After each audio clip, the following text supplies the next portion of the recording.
Merhabalar, Samsun'dayız efendim. Tam olarak hatta İlyasköy diye bir yerde kalıyormuşuz. Bugün Samsun'u gezmek için sadece bir günümüz var. Ve bugünü vloglamak istedim bu yüzden. Bir günde Samsun'da neler yapılabilir, biz nerelere gittik, nelerden memnun kaldık, neler yedik. Bunların hepsini çekmek istiyorum. Çekeceğim bu videoda. Güzel bir için bir gezi rotası olmuş. Evet. Dinleyelim onu. İlk önce Samsun'da Gazi Müzesi'ne gideceğiz çünkü hem yakın bir de hemen geziliyor. Ondan sonra Samsun Müzesi'ne gideceğiz. Onun anlatımına en son gideceğiz çünkü 7/24 açık oluyor heykel. Ondan sonra yeni Samsun Müzesi'ne gideceğiz. Orada Bandırma Vapuru kapalı olduğu için tarihi güzellikleri göreceğiz. Evet. Ondan sonra tepeye çıkacağız. Tepeye de teleferikle çıkılıyor. Karadeniz manzarasını izleyeceğiz Batı Parkı'dan. Ondan sonra Şehir Meydanı Saathane'ye gideceğiz. Ve zaman kalırsa Atakum sahiline gideceğiz. Yürüyüş yapacağız değil mi? Evet. Yemekten sonra.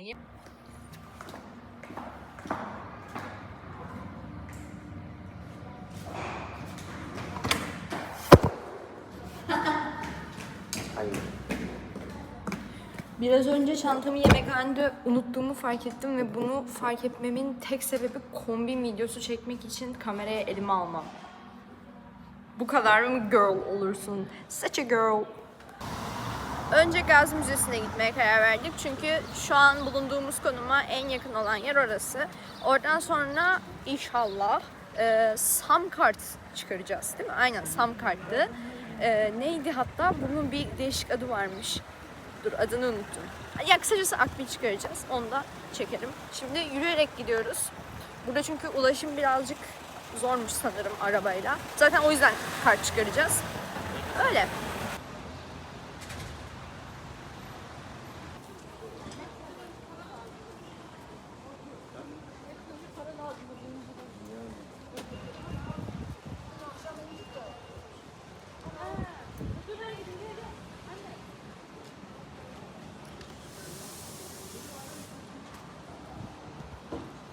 Gazi Müzesi eskiden Mantika Palace adında bir otelmiş. Şu an müze olmasının sebebi de Atatürk'ün Samsun'a çıktığında silah arkadaşlarıyla beraber burada konaklaması. Atatürk, Kurtuluş Savaşı sonrası da dahil olmak üzere toplamda 4 kez burada konaklamış. Bu sebepten Samsun halkı da oteli de Mustafa Kemal'e hediye etmiş. Atam öldükten sonra bina Makbule Hanım'a geçmiş ve Samsun Belediye Başkanlığı'nca kamulaştırılıp Gazi Müzesi olarak ziyarete açılmış. Kurtuluş Savaşı'nın ilk planları burada yapılmış. Müzenin içerisinde o anı ölümsüzleştiren bir bal mumu köşesi de bulunuyordu. Tüylerim diken diken oldu.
Burada yine çok değerli bir şey daha var.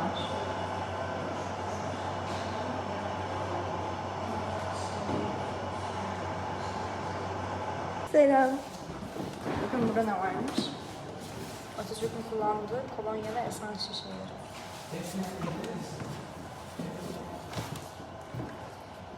Sen bunlardan bahsediyordun. Evet.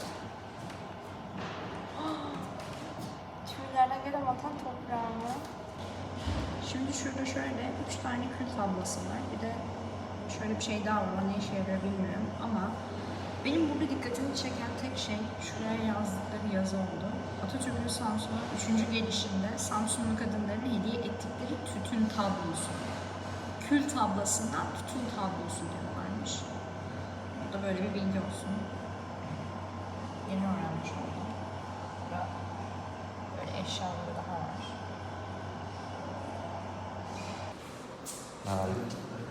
Atatürk'ün kırışık kıyafet giymekten nefret ettiğini biliyor muydun? O sırada benim üstüm. Abi, olmadı böyle. Yakışmadı. Ziyaret etmek isteyenler sabah 8.30 ile öğleden sonra 4.30 arasında müzeye gidebilirler. Böyle saçma sapan bir şey yapmışlar ki hiçbir şey alamadık buradan. Kart geçmiyor, nakit parayı almıyor. Puan kırdım. Yay! Yay!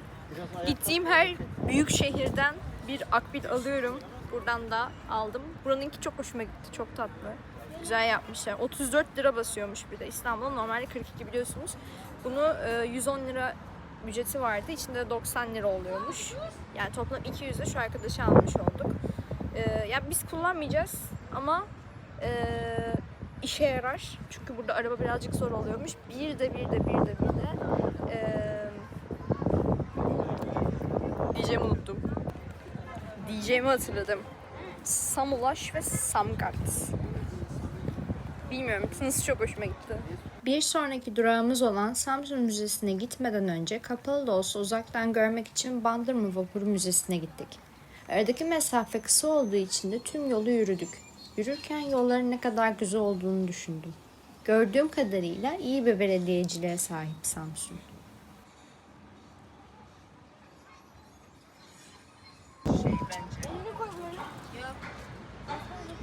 Çok güzel yapmışlar. Güzel bir belediye. Bu ortaokulda teknoloji tasarım dersine tasarladığım o zeka dolu hali. Şanssızlığımızı şöyle göstereyim. Saatlerce arabayla Samsun'a yol geldik ve yok. Yani giremiyoruz. Hani girememeyi geçtim. Güzel video da yapamıyorum. Video da çekemiyorum. Çekim de yapamıyorum. Fotoğraf da çekemiyorum. Çünkü etrafı da gördüğünüz gibi mahvolmuş durumda. Şuna bakın. Çok üzüldüm. Ama olsun. En azından bu kadar yakından görmek de hoşuma gitti. Bu arada bu sanırım birebir replikası. Yani orijinal de değil. Öyle. Evet, doğru biliyorsun Efsun. Bu gemi replika. Orijinal gemi 1924'te hizmet dışı bırakılıp 1925'te hurdaya alındı. Bu gördüğümüz vapur 2001 yılında müzeleştirilmek için Samsun Belediyesi tarafından orijinal plana sadık kalınarak yaptırılan bir replika.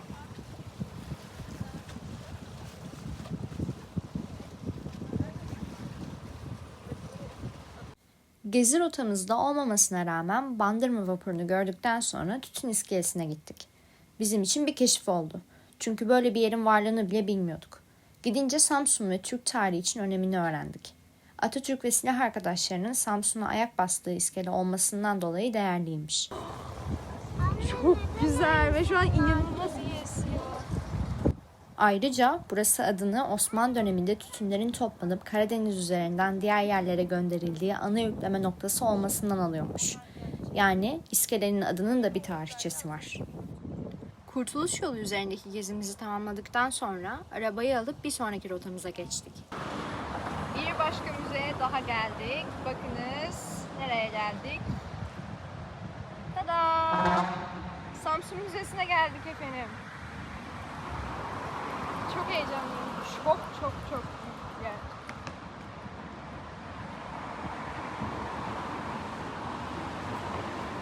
Şöyle ziyaret saatlerinde gezip görmek isteyenler için çekeyim ve giriş yapalım artık. Lafın gelişi değil, gerçekten bütün Samsun'un tarihini yapmışlar.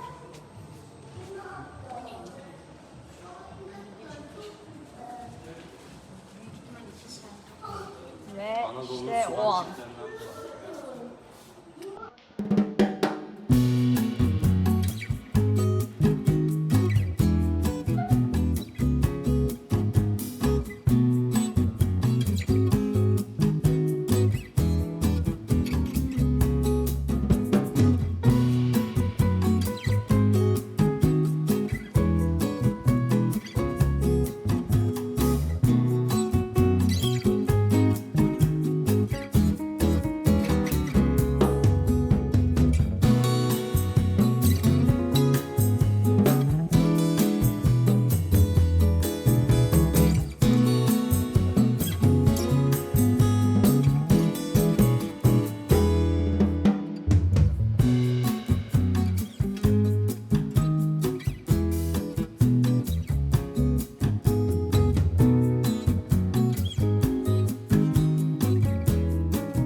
Has Samsunlu bak.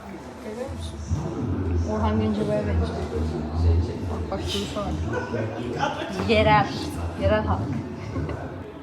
Bakın burada dünyanın en önemli genel kültür bilgilerinden biri var. Ben bunu kaç yaşındaydım? 15-16 yaşındayken Ezhel'in bir şarkısından öğrenmiştim. Geldim gördüm yendim. Hayatım boyunca çalıştırdım. Hatırladım şarkıyı. Tada! Heykeller. Umarım daha fazla vardır. Hah, var. Roma dönemi heykel sanatı.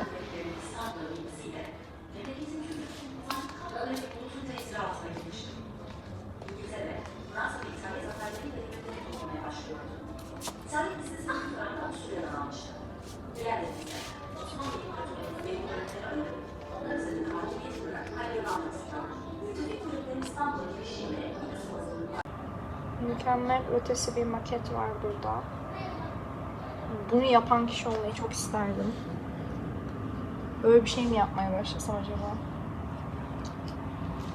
Ufaktan bir yerden başlamak lazım. İlk de profesyonelleşelim. İlgi alanlarımdan birinde yenisini eklemek istiyorum şu an. O da maket yapmak. Şu an bunu görünce özendim. Eğer yaparsam bu da kaydı olsun, belgesi olsun. Bu video ile beraber.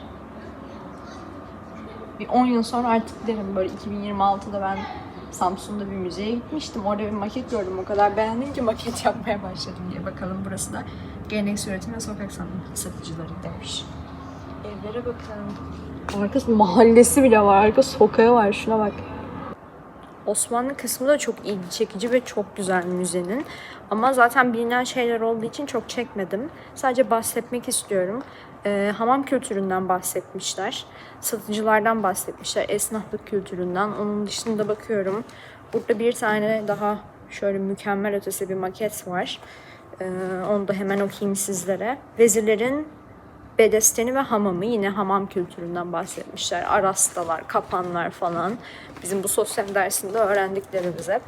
Hamam ve kaplıca kültürü yine. Onun dışında ileride sikkeler var. Eğitimde kullanılan şu şekilde, şöyle göstermek istiyorum. Bunlar da burada yer almakta. Ne bu? Osmanlı'da eğitim. Yine aynı şekilde. Bunları zaten çekmiştim. Birazcık daha ilerliyorum. Osmanlı bitene kadar Osmanlı'yı birazcık kendim anlatmak istiyorum. Çünkü İstanbul'da da gezip gördüğüm, bildiğim şeyler olduğu için genel olarak gördüğüm, anladığım kadarıyla sadece Samsun için değil, Türkiye için de çok değerli bir müze. Daha 1. kattayım. Ve 1. katın yarısındayım bu arada. Dakikalardır geziyorum. Şu an nereye geldim mesela? Osmanlı biraz önce bitti. Bu neymiş? Kilise kabartması, mermer. Yani inanılmaz değerli, kocaman bir müze. Buraya bir okul gezisiyle gelen Samsunlular varsa çok şanslılar bence. Biz buraya şehir dışından gelip kendimiz geziyoruz ve asla vaktimiz yok. Daha gezmemiz gereken bir sürü yer var, biliyorsunuz. Videonun başına söylediğim gibi bir günde Samsun turlamaya çalışıyoruz. O yüzden azar azar bakınıyorum. Sadece ilgimi çeken yerleri çekip paylaşacağım. Ama çok güzelmiş. Kesinlikle vaktiniz varsa ve müze gezmeyi seviyorsanız gelin ve gezin burayı. Ve lütfen siz de paylaşın. Ben de izleyeyim. Ya da bana yazın Instagram @efsuntanayıldız. Oradan da konuşabiliriz. Benim görmediğim yerleri siz bana gösterirsiniz. Bu şekilde. Şimdi efendim turumu tamamladım. Tekrardan Başak'a döndüm. Bu gemiyi de sizlere çekmiştim. Birazdan buradan merdiven var. Ve 2. kata çıkacağım. Bizimkiler de belki oradadır.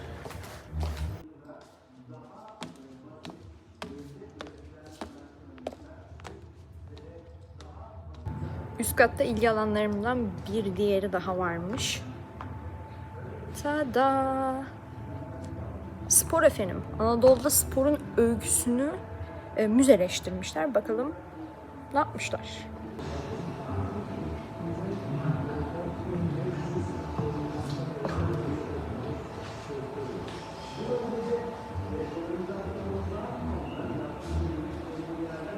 asıl Türkleri ilgilendiren atlı sporlar var.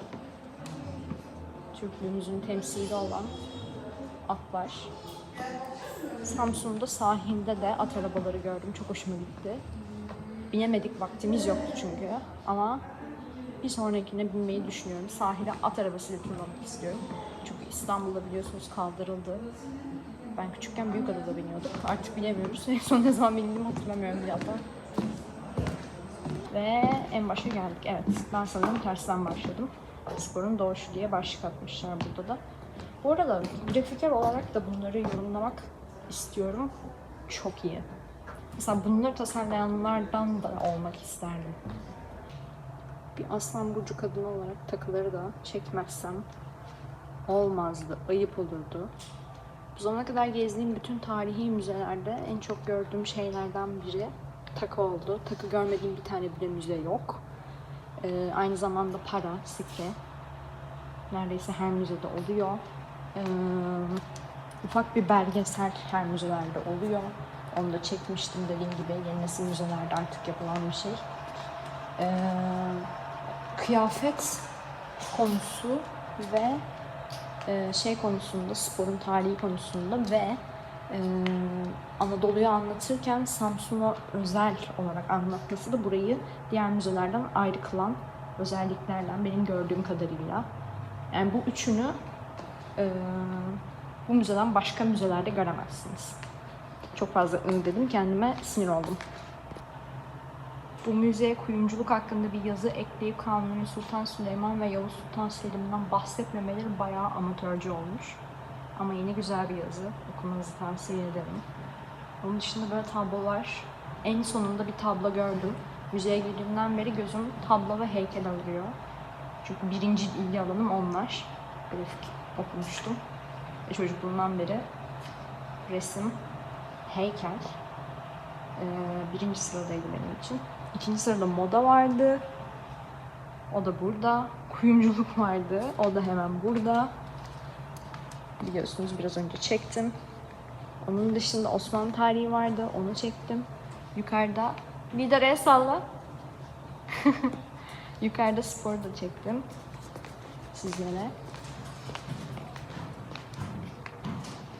Şu şekilde. Çok güzel. Bunu başka bir yerde bulamazsınız mesela. O kadar müze gezdim. Bu kadar ayrıntılısını görmemiştim.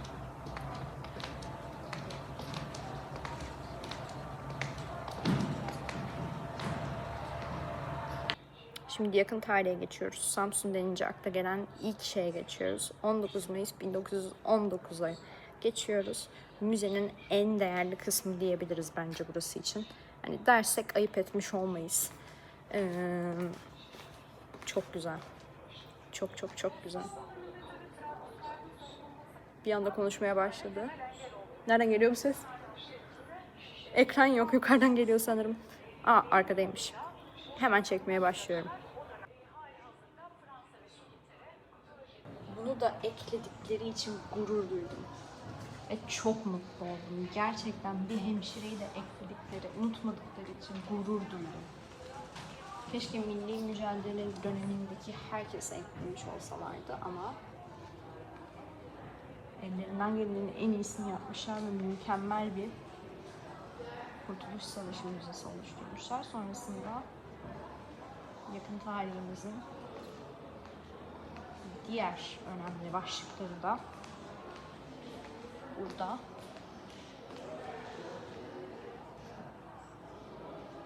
Çok güzel.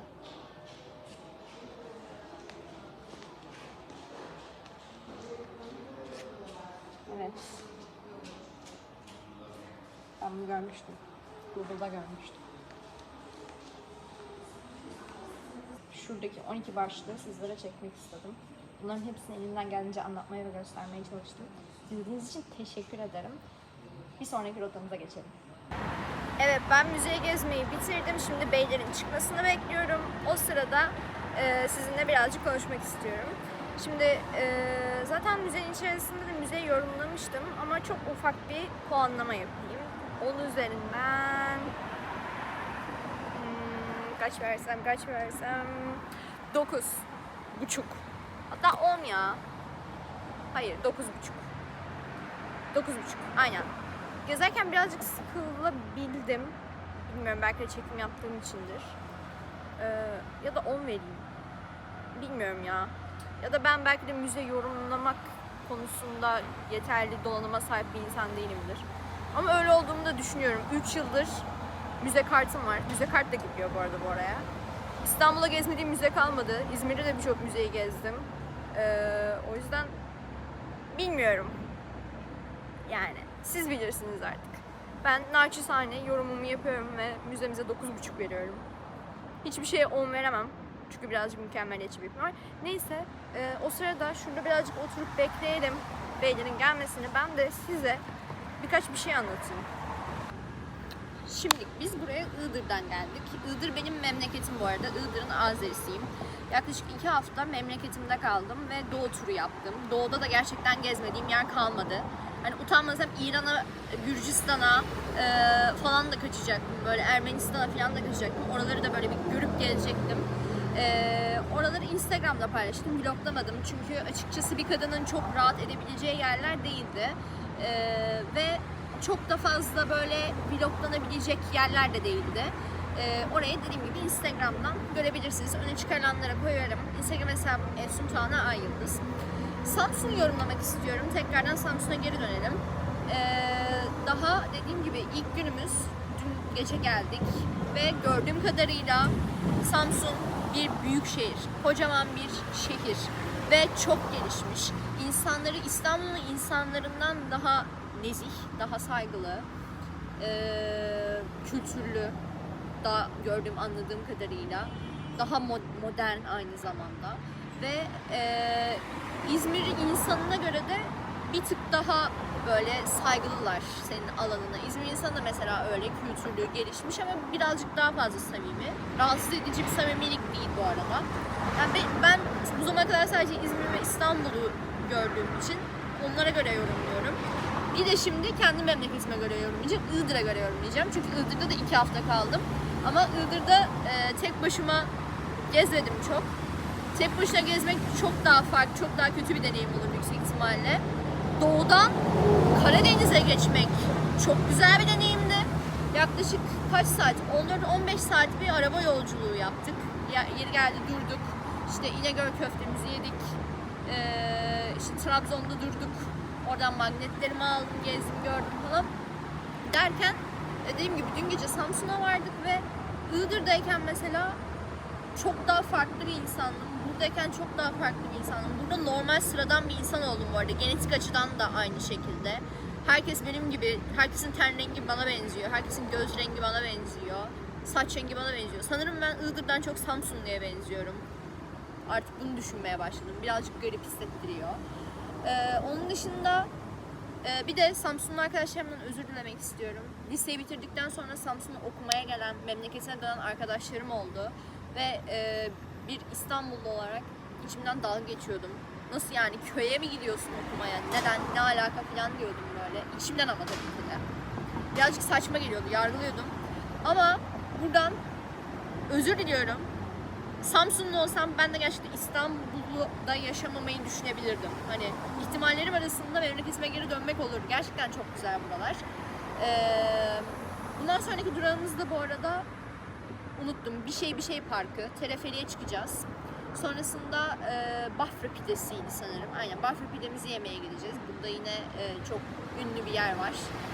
Ondan sonra da neydi? AVM'nin adını hatırlamaya çalışıyorum.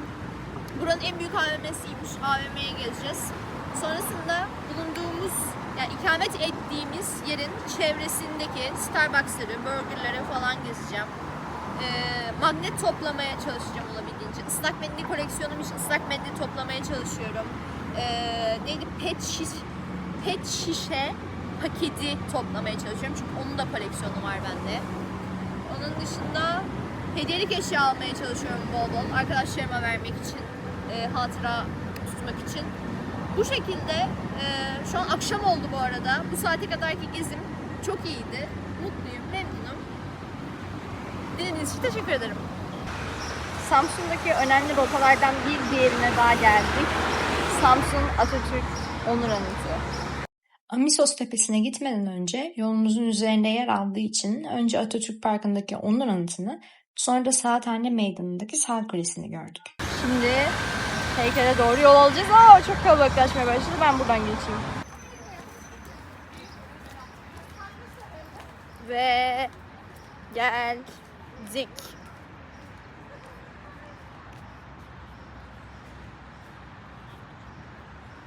Şimdi çok güzel fotoğraf çekilmem lazım. Çok güzel. Onur Anıtı zannedilenin aksine bir Türk'ün eseri değil. Avustralyalı heykeltıraş Heinrich Krippel'ın eseri. Heykel, Kazım İnanç tarafından Krippel'a 1927'de ısmarlanmış. 1928'de yapımına başlanan heykelin tamamlanması 3 yıl sürmüş ve Ekim 1931'de dikilmiş. Resmi açılışı ise 1932'de gerçekleşmiş. Milli mücadelenin başlangıcını ve Türk milletinin bağımsızlık azmini temsil ediyormuş. Heykel, Cumhuriyet tarihinin 13. anıtı ve Samsun'un en önemli simgesi olarak şu an Atatürk Parkı'nda bulunuyor. Ve Saat Kulesi'ne geldik.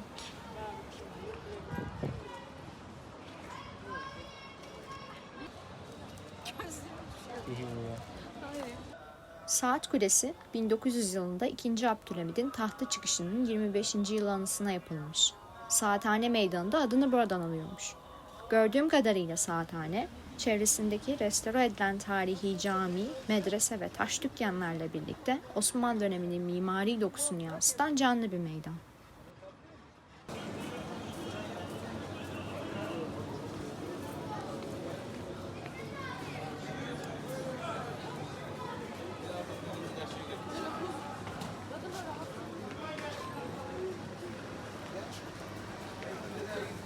Çok lezzetli bir dondurma yiyorum şu an. 4 top aldım. Orman meyveli o kadar güzeldi ki o hemen bitti. Sonra fıstıklı, gerçekten fıstık da diyor. Nerede bizim İstanbul'da yediklerimiz, nerede bu? Vişneli, limonlu, normal. Onları yemeye de bilirim şu an. Kariyer alanıma dikkat etmem lazım, biliyorsunuz malum yaz. Ama onun dışında bir top 30 lira, nasıl yani? Çok uygun ve çok lezzetliydi. Influencerlık yapayım dedim. Normalde yediğim içtiğim şeyleri çok çekmiyorum. Yani çekmemeye, paylaşmamaya çalışıyorum ama bunu böyle bir hatıra olsun diye anlatayım dedim. Evet, yine yollardayız. Teleferikle tepeye çıkmak, manzarayı izlemek, Batı Park'a gezmek ve son olarak da Niyazi kesimde Bafra pidemizi yemek için Atatürk Bulvarı'ndan Kalkancılar'a geldik. Gezilecek neredeyse her yerin ilk adım ilçesinde olması bir turist için büyük bir avantaj.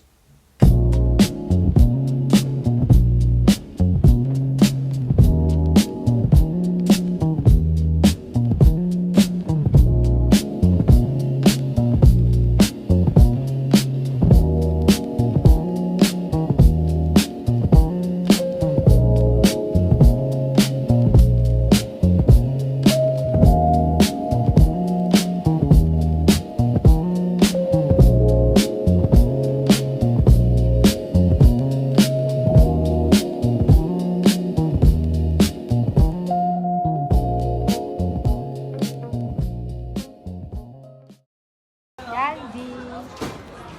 Burada bir kafe varmış. Bilmiyorum, belki otururuz. Oturursak orayı da çekelim. Oturmazsak çekmem.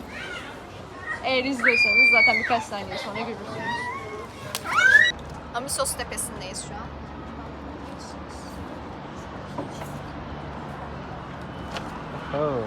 Buyurunuz, bu da benzeri. Atatürk değilmiş ha. Ortadaki heykel. Nasıl? Atatürk değil. Ne? Atatürk değil, elinde mızrak ve kalkan var. Evet. Biz uzaktan Atatürk'ü 2 tane aslan diye yorumlamıştık ama değilmiş. Bu gördüğümüz heykeller bir Amazon kadını ve 2 Anadolu aslanının heykeli. Daha doğrusu öyleymiş. Biz tepeden bakınca Atatürk sanmıştık. Heykellerin hikayesi de Amazon kadınlarının Samsun Çarşamba'da yaşadıklarına inanılmasına dayanıyor. Batı Park, içerisinde sadece eğlenceyi değil, aynı zamanda arkeolojik bir geçmişi de barındırıyormuş.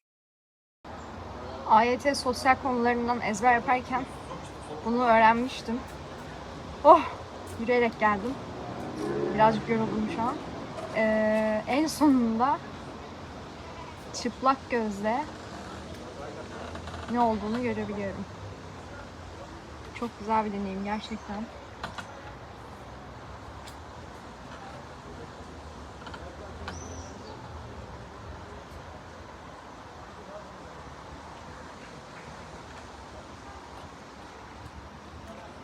Çok güzel yapmışlar bu arada.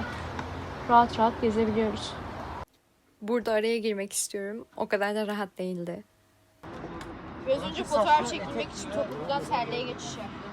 Gerçi topuklu olan da terlikti ama şu an çok rahat oldu.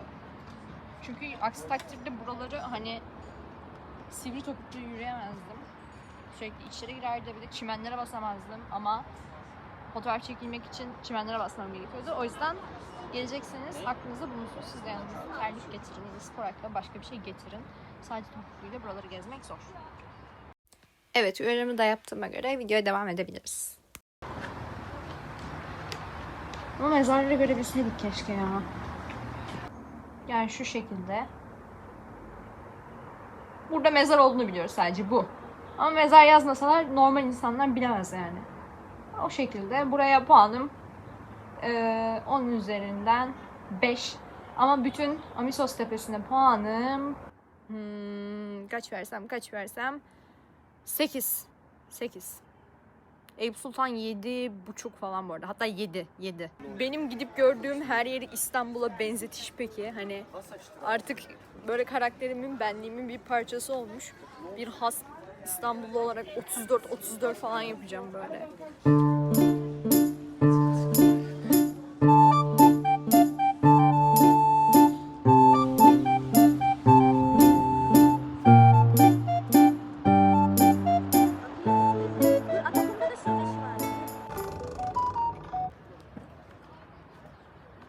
Ayrılırken.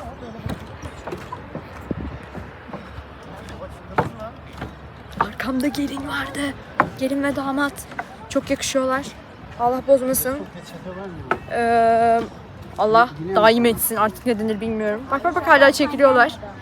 Birazcık onlar bizi beklemek zorunda kaldı inmemizi. Selam. Merhaba. Öyle. Onu çekmek istedim.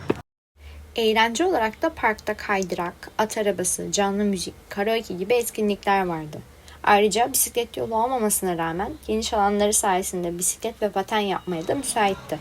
Bence bir ailenin keyifli bir gün geçirmesi için çok güzel bir yer. Karaoke var burada. Sesi çok kötü olan biri yıldızıyla söylüyor. Ve manzara inanılmaz güzel. Hani çok tezat, çok komik. Şuna bak. Bir yandan da at arabası. Çok güzel ya. Şükür geldik sonunda. Şükür. Buraya gelmeyi uzun zamandır merak ediyorduk. Ancak hayal kırıklığına uğradık. Masa ile ilgilenme sıklığı ve personelin iletişim tarzı daha özenli olmalıydı. Lezzet ve sunum fena değildi ama servis deneyimi tüm süreci olumsuz etkiledi ve yediğimizden keyif alamadık.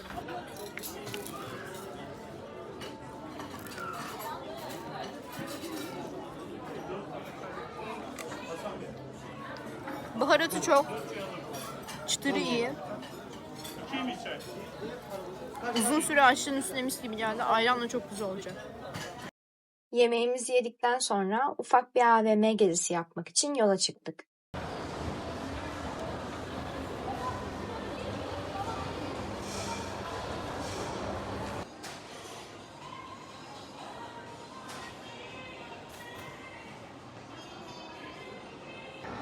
Evet arkadaşlar, son olarak Piazza AVM'ye geldik. Buranın en ünlü ve en kalabalık AVM'siymiş internette öğrendiğimiz kadarıyla. Haftalardır şehir hayatından uzak olduğumuz için bir böyle gelip AVM havası soluyalım, bir ortam görelim dedik. İyi ki de gelmişiz. Çok beğendim bu AVM'yi de.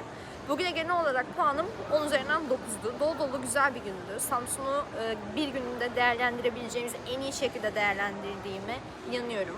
Günün en tatsız olayları Bandırma Vapuru'nun kapalı olmasıydı, yani müzenin kapalı olmasıydı. Bir diğer tatsız olayı Atatürk Müzesi miydi? Sanırım oydu. Orada şey alamamamız, otomatın bir türlü paramızı kabul etmemesi ve otomatın aynı zamanda kredi kartı kabul etmemesiydi. Onun dışında birkaç tane daha tatsız olay vardı da en kötüsü de günün sonunda güzel bir kapanış yapamamamız. Bafra'nın pidesi ünlü diye Niyazi Kesim'e gittik ve gerçekten paramıza rezil olduk tabiri caizse.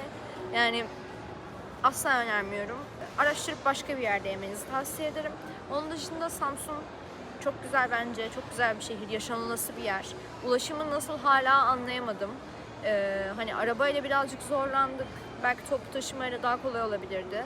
Hani ben daha çözemedim. Belki bir gün daha kalsaydım, daha doğrusu bir gün daha kalıyoruz ama gezmek için bir günüm daha olsaydı belki çözebilirdim ama onun dışında eğer arabanız varsa arabayla gelenler için iyice yolların araştırılmasını öneririm. Arabayla gelmiyorsanız da metro ile kolay bir şekilde her yere gidebilirsiniz. Mesela biz kaldığımız yerden bu AVM'ye bir dolmuşla geldik. Çok rahat. Her şey birbirine yakın. Her yer birbirine yakın.